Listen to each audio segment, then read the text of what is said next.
Ladies and gentlemen, good day and welcome to IIFL Capital Services Limited Q2 FY26 earnings conference call. As a reminder, all participant lines will be in listen-only mode, and there will be an opportunity for you to ask questions after the presentation concludes. Should you need assistance during this conference call, please signal an operator by pressing star then zero on your touchtone phone. Please note that this conference is being recorded. I now hand the conference over to the management for the opening remarks. Thank you, and over to you, sir. Thank you. Good afternoon and welcome to the second quarter FY26 analyst call of IIFL Capital. I am R. Venkatraman. I am the Managing Director, and along with me is Ronak Gandhi, who is our CFO. First and foremost, India's economy has continued to demonstrate resilience and strength in spite of facing global trade tensions and higher tariffs imposed by USA. Fortunately, GST reforms, festive season spending, and incipient revival in both manufacturing and services have supported steady economic growth. Looking ahead, we think second half for FY26 will be better, and that is supported by policy stability, demand growth, lower GST rates, spurring consumption, and also a benign liquidity environment. Coming to our results, consolidated revenue from operations for the quarter stood at 592 crores, down 4% quarter-on-quarter and 8% year-on-year. Coming to quarter-on-quarter basis, retail equities was at about 271 crores for this quarter versus 264 crores for the Q1 FY26, which is up marginally 3%. Institutional income, which comprises both broking and investment banking, has decreased 9%, and it is now standing at 186 crores versus about 204 crores for the previous quarter. Financial product distribution income has decreased 10%. It is now at 130 crores versus 145 crores for the previous quarter, and that is because of certain transaction income which was lower in this quarter. There's a hit on our MTM investment, and that is primarily because of price reduction on the BSE shares, which materialized in the previous quarter. Employee cost has decreased from 176 crores to 150 crores in this quarter, basically because of lower provision for variable pay in this quarter. Depreciation has decreased marginally by 7%. Fees and commission increase has decreased 12%, 134 crores versus 119 crores in the previous quarter, which is in line with the revenue trends. Admin expense was flat at 87 crores.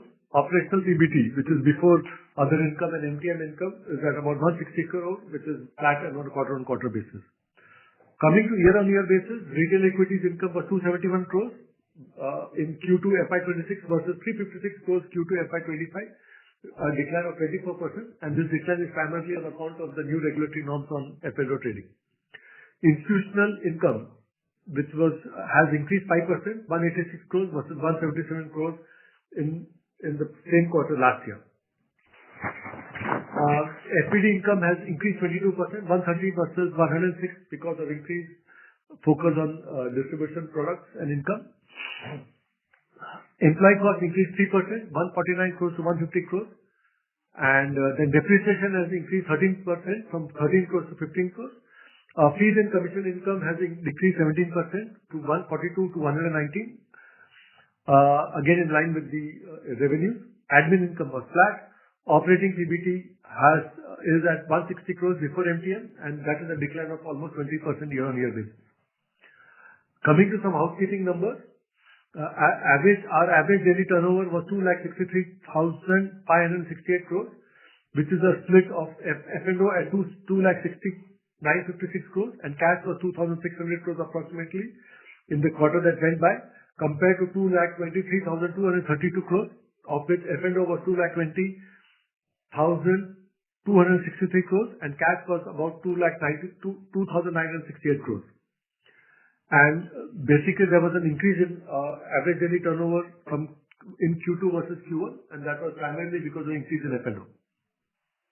If you compare with the quarter last year, same quarter last year, FY25, that quarter we had a turnover of 3,32,186 crores, which was about 3,28,728 crores in F&O and 3,450 crores in cash, which was a decline of almost 21-22%. If you look at our market share, consequently, the our market share after adjusting for our market share, if you consider overall market share, that is basically unchanged at about 0.64%, which is about cash market of about 2.52 to 2.5%, 2.55%, and F&O was about 6.64% to 0.62%. But the good news is that if you remove non-crop, because we believe that the large segment of crop which is not addressed by us, then non-crop market share we have seen an increase in both F&O as well as cash. Now cash is about 3.87% and F&O is about 2.65%.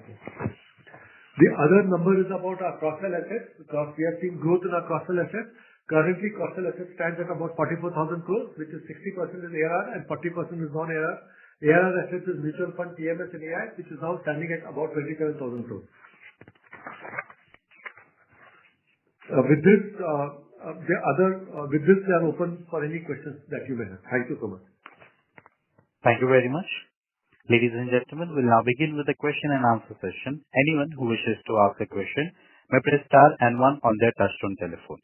If you wish to remove yourself from the question queue, you may press star and two. Participants are requested to use headsets while asking a question. Ladies and gentlemen, we'll wait for a moment while the question queue assembles.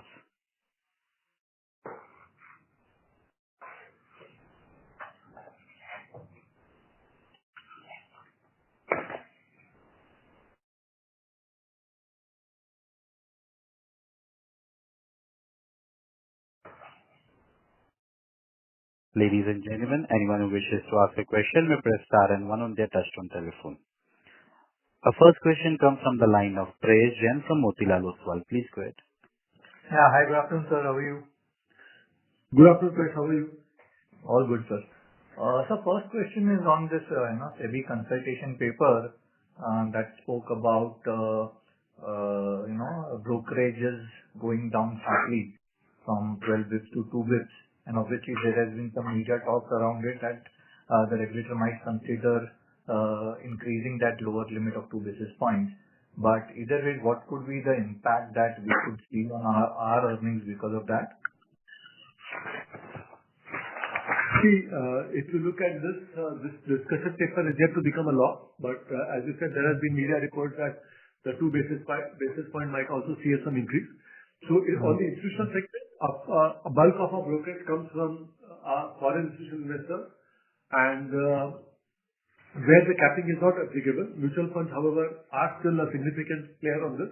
So if there is a reduction in the brokerage charge, then there will be an impact on our income. But at this point in time, it is very difficult to ascertain exactly what will be the impact. But for sure, if the brokerage falls and there's a cap, then there will be an impact. So, can you share some insight into what is the share of revenues of domestic mutual fund in your institutional equities revenue? Unfortunately, I'm not able to share that details with you.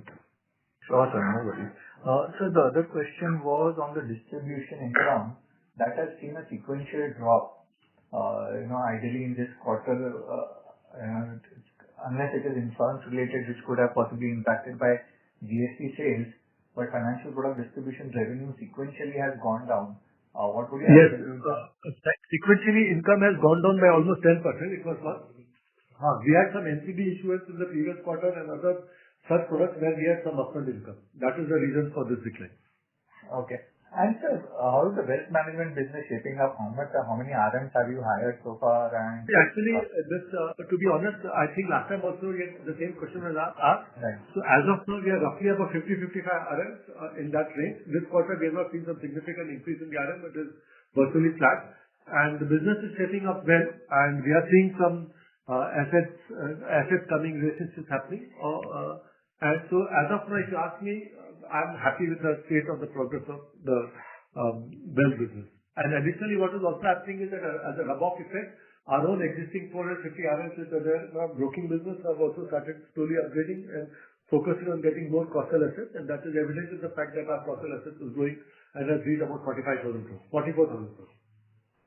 Sir, how many RMs are there on your retail business, and how many of them are worth upgrading to a wealth RM? So our aim, we have about 450 RMs in that, and we hope that a bulk of them will get upgraded. Okay.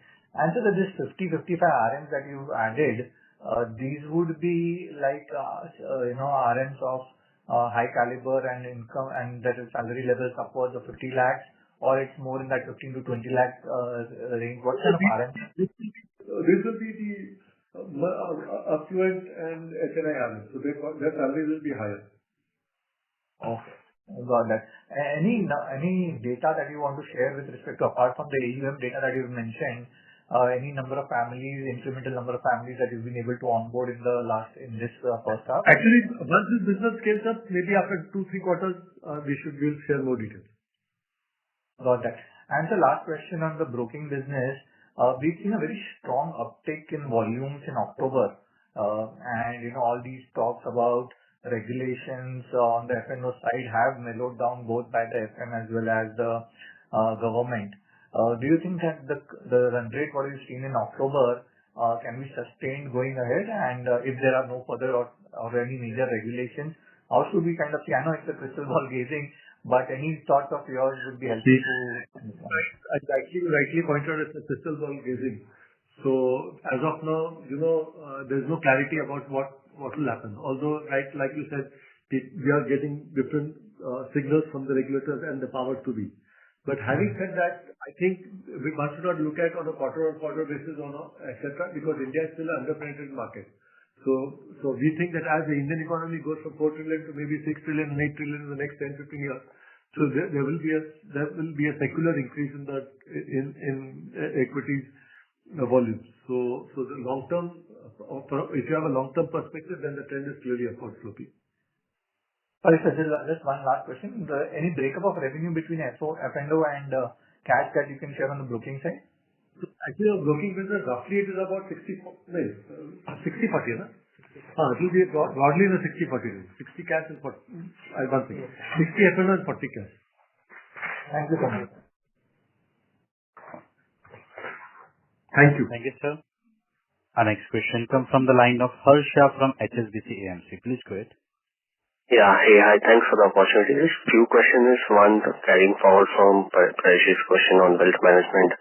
So from a business perspective, if you look at our existing business, in this first half, we have done around 1,200 crore of revenue.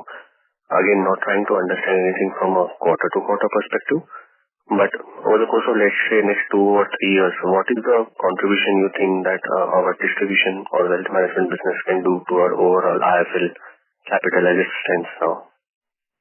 See, we hope that over the next maybe 2 to 3 years, this business will become profitable. As of now, we have continued to invest and build this up. So it will be a big crystal gazing part on my part to give an exact number.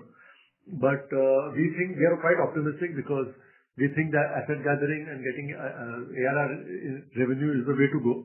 And as I mentioned to you earlier also, that our focus is to get assets. So we are at about 45,000 crores of assets, out of which 27,000 crores of assets in mutual fund, AIF and TMS, and our aim is to grow that component. Okay. What proportion of this 44,000 crore incrementally has been onboarded by the new team that you have hired in the last 1 or 2 years? See, basically, I think on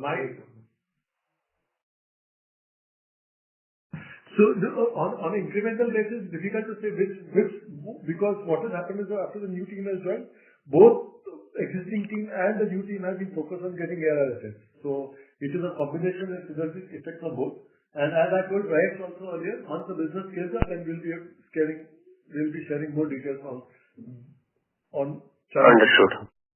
And in the retail business, I just have 1 or 2 data questions. Retail business that you have reported, what is the breakup in retail broking and the interest income that you earn on the MTF book? So our MTF book is roughly about 1,500 crores. And kitna interest is? That breakup we have already given. You can see that breakup in page. One second, I'll just tell you. Okay, so the 105 crore will be the interest income and I think 160 crore will be the retail broking. Is it correct? Mota, that's correct. Yeah. And okay, so that is one part. And just last thing is from me, I understand that this is a long gestation period. We've seen this with other wealth companies also. Once they start making money, they make a lot of money. But just to understand current context में, how much investment that you have done in this new wealth business in this financial year? In this financial, if you look at investment, basically manpower cost is the biggest investment, and we have invested. So as of now, last year we made a loss of about 24 crores, and this year for the first half, we would have lost about 25 crores. Understood. Okay, so you have intensified investments in this year. Yeah, because you know what, recruiting RM is becoming a big challenge because of competitive pressure. So we are being prudent. Understood. Okay, yeah, that's it from my end. Yeah, thank you and all the best. Thank you so much. Thank you. Ladies and gentlemen, anyone who wishes to ask a question may press star and one on their touchtone telephone. Our next question comes from the line of Aditya Bhatia from Electrum Capital. Please go ahead. Hi, thank you for the opportunity. Could I just get the spread between the IE and IB revenue, please?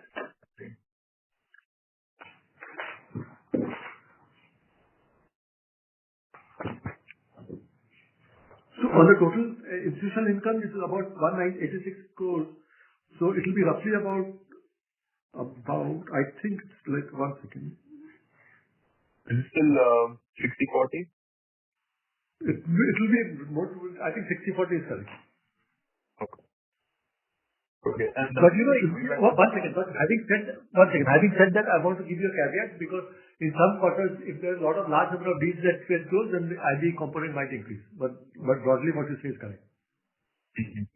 Okay, understood. And yeah, I see that you haven't added any RMs this quarter, but any plans for the rest of the year for each two? See, as I mentioned earlier, what is happening is that there is a huge competitive intensity in the recruitment of RMs. So what we can basically, as a part of our prudent strategy, we decided that it's better to upgrade our existing RMs, train them and empower them instead of going out and acquiring RMs at any cost. So we are being prudent. Okay, understood. And would that be a better cost efficiency in the long term, despite? Yes. Okay. Yeah. Understood. Okay. That's all from me. Thank you. Thank you. Thank you, sir. Our next question comes from the line of Prayesh Jain from Motilal Oswal. Please go ahead. Yeah, thanks for the follow-up again. So just extending this wealth management as a strategy, long-term strategy, you rightly mentioned about the competition intensity in the RM hiring. How would you position yourself? How would you position yourself in terms of whether expanding into the top 10 cities or look at it? Because IIFL as a brand has a very strong presence in lower tier cities as well. Do you think that will be more of a prudent strategy to expand or more on the tier 2, tier 3 cities? And what are your thoughts there? See, to be very honest, as you said, that IIFL is a very strong brand when it comes to broking space. So as of now, thanks to our broking business, we have presence in a large number of towns and cities. So wherever we have an existing broking presence, I think the best plan should be to upgrade ourselves and make sure that we address the market there. So I think it's wrong on my part to say no, we'll be focusing only on tier 2, tier 3, but we are focusing on all the cities where IIFL has a presence. Okay. So one question was on financial statements. Your mark-to-market investments was a 44 crore kind of a negative in this quarter. This is pertaining to BSE shares or what it is pertaining to? It is pertaining to both BSE shares and NSE shares. We have bought some NSE shares for downselling, so on that we are taking some hit. Okay, and they still continue to hold them or? Yes, we continue to hold them. Continue to hold them. Okay, got that. And Sir, any guidance in terms of how should we look at your overall costs panning out for FY26 with regards to employee costs as well as the other OpEx? See, actually, my view is that hopefully from second half, as you pointed out earlier also, our exchange volumes are picked up. So we should see some benefit in the cost to income ratio. But on the long term, our view is that this year we'll continue to invest in the wealth business. So that is obviously affecting our cost to income ratio. Okay. And sir, how much comfort does the balance sheet provide you to kind of scale up the margin trade funding book? See, as of now, our total net worth is about 2,800 crores. 2,800 crores. So that gives us, and our margin funding book is only 1,500 crores. So we think that there's enough scope for us to grow. And that will increase based on the specific borrowing we do. Okay. So your headroom is another 2,000 odd crores on the current balance sheet itself? It will increase based on the specific borrowing. So you can take 50% of the net worth and 50% from the specific borrowing. The more we do specific borrowing, we can increase this book. Okay. And to answer your question, I think another 1,000 crores can be added very easily. Very good. Got that. And sir, there are some external managers that you mentioned in your presentation. Now, I'm understanding these would be on the mutual fund distribution side and the business model that you are kind of building up. Yes. Sub-broker, there will be both mutual fund distributor as well as sub-broker network. Okay. What is the kind of sharing you do with these guys on the mutual fund distribution as well as broking? Is it 70% or more than that? You know that business because it's a highly competitive market. So we are aligned with them and there will be significant sharing with the distributor. Got it. Thank you so much, sir. Yeah. Thank you, sir. Thank you. Our next question comes from the line of Lalit Dio from Equirus Securities. Please go ahead. Yeah, good afternoon, sir. So two questions. Firstly, on the distribution income. So could you also just give us the split between recurring revenues and the TBR transactional revenues for this quarter as well as this one? So if you look at it now, mostly what is happening is that, as I mentioned earlier, 44,000 crores made roughly 60 ARR and 40 is non-ARR. So income will also be broadly in the same range, correct? Yes. Perfect. And sir, just on this, on the investment banking piece, so if we look at it, like, given that we have a strong IPO pipeline, so we just wanted to understand how should one look at this overall investment banking revenues for this year as well as the next year, like, given the pipeline which we have? Basically, what is happening is that we are quite optimistic about the deal pipeline, and there are various deals in the various stages of completion. So I'm quite optimistic. Although it's very difficult for me to give an exact number कि कितना deal होगा कितना नहीं होगा. Ladies and gentlemen, anyone who wishes to ask a question may press star and one on their touchtone telephone. Our next question comes from the line of Harsha from HSBC AMC. Please go ahead. Yes, just one thing on the wealth part. Last year you were doing quite a bit of building also with respect to tech product. And this year almost everything is built, right? You just need to train the RMs and then just go tell them to get clients and get the AUM, which is of course the most difficult part. But from a back-end perspective, yeah, that's the most difficult. But from a back-end product and tech perspective, is everything ready? Yeah, from the back-end perspective, I think we have done quite a lot of work. So we have implemented wealth spectrum software. We have invested in a lot of reporting software. We have upgraded the trading software to Omnisys. So we have done a lot of work, but the most difficult thing is going out and getting access. Yeah. Okay. So from platform tech, everything is ready. I think platform tech, I would say, not everything, maybe 80% will be there. Okay. Good enough. Okay. Just one clarification. In the presentation, we have written M2M on investments and others as a 44 crore loss. But in the reported result, it is a 25 crore loss. What is the difference in that? So I think that's actually because of NSE shares. So I'll ask and give you the exact answer. Okay. Okay, that's it from my end. Yeah. Thank you. Thank you. Thank you, sir. Ladies and gentlemen, anyone who wishes to ask a question may press star and one on their touchtone telephone. Ladies and gentlemen, we'll wait for a moment while the question queue assembles. Gentlemen, just a gentle reminder, anyone who wishes to ask a question may press star and one on their touchtone telephone. Sir, thank you so much. And if you have any other further questions, please feel free to reach out to me or Robert directly, and we'll be there to answer any questions that you may have. Thank you. As there are no further questions for the participants, I would like to hand the conference over to the management for the closing comments. So thank you so much for joining us. And if you have any further questions, please feel free to reach out to us, and we'll be more than willing to answer. Thank you so much, and have a nice day. Thank you so much, sir. Ladies and gentlemen, on behalf of IIFL Capital Services Limited, that concludes this conference. Thank you for joining us, and you may now disconnect your line. Good morning.